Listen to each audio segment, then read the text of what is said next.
আমরা আমাদের খাদ্যের স্বয়ংসম্পূর্ণতা অর্জন, যোগাযোগ ব্যবস্থার উন্নতি, শিক্ষা অবস্থার উন্নতি এবং সাধারণ মানুষের অর্থনৈতিক অবস্থার উন্নতি, সামাজিক যোগাযোগ ব্যবস্থার উন্নতি, সামগ্রিক উন্নতির লক্ষ্য নিয়ে যাত্রা আরম্ভ করার পরে বঙ্গবন্ধুকে নির্মম হত্যাকাণ্ডের শিকার হতে হয়েছে।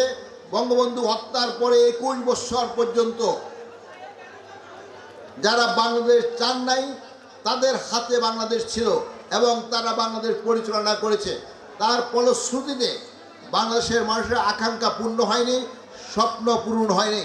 তাই এই অবস্থায় ছাত্রলীগ, যুবলীগ, স্বেচ্ছাসেবক লীগ সহ সবাইকে নিয়ে জাতির জনকের সুযোগ্য কন্যা আজকের মাননীয় প্রধানমন্ত্রী শেখ হাসিনা আবার নেতৃত্ব দিতে হয়েছে, আন্দোলন করতে হয়েছে, সংগ্রাম করতে হয়েছে এবং আন্দোলন সংগ্রামের পরিপ্রেক্ষিতে 1996 সনে প্রথম আওয়ামী লীগ ক্ষমতায় আসে।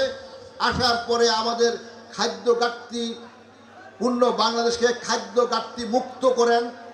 যোগাযোগ ব্যবস্থার আজকের উন্নতি হয়েছে, শিক্ষার অবস্থার উন্নতি এবং আগামী দিনের প্রজন্মকে অত্যন্ত সৃজনশীল, মেধাবী, যোগ্য হিসাবে গড়ে তোলার জন্য শেখ হাসিনার নেতৃত্বে সারা বাংলাদেশে একযোগে সংগঠন এবং প্রশাসন সামগ্রিকভাবে কাজ করেছেন এবং তার পরিপ্রেক্ষিতে আজকের বাংলাদেশ সারা বিশ্বের মানুষের কাছে ভিক্ষুকের জাতি আর মিসকিনের জাতি হিসাবে তার যে দুর্নাম ছিল তা গুছে গেছে।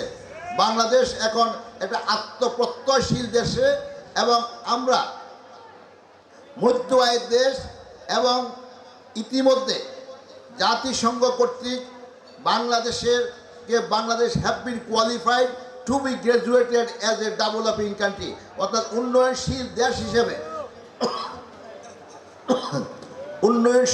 হিসেবে বাংলাদেশ এর মধ্যে স্বীকৃতি অর্জন করেছে।